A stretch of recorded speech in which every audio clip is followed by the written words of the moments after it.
থেকে বিদায় হবে এই দৃশ্যকে হাতে দেওয়া হয় আজরাইল আলাইহিস সালাম হাতে দেওয়া হয়। তাদের জানি না কেউ তার নাম সেখানে এসে পড়বে আমরা জানি না। সেই জন্য প্রস্তুতের একটা মাস ছিল। মহান রব্বুল আলামিনের সাথে মওলার সাথে সম্পর্কের অত্যন্ত সুবর্ণ সুযোগ ছিল। যদি করে থাকি ভাগ্যবান আমরা, পুরস্কার অবশ্যই পাবো, ক্ষমাপ্রাপ্ত অবশ্যই হব। আর যদি না করে থাকি, ত্রুটি থাকে, তোবার রাস্তা সবসময় খোলা আছে, তোবার পথ সবসময় খোলা আছে। প্রতি মুহূর্তে আমাদের প্রস্তুত থাকা উচিত। কখন কোন জায়গাতে বলা যায় কোনো পার্থক্য নাই। দাদাদের জীবিত আছে, নাতি চলে যাচ্ছে, নানা জীবিত আছে, নাতি চলে যাচ্ছে।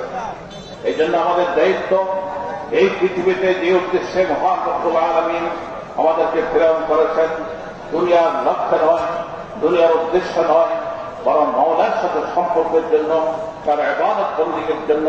ওয়া মা খালাকতুল জিন্না ওয়াল ইনসা ইল্লা লিয়াবুদুন, সেই উদ্দেশ্যে আমাদেরকে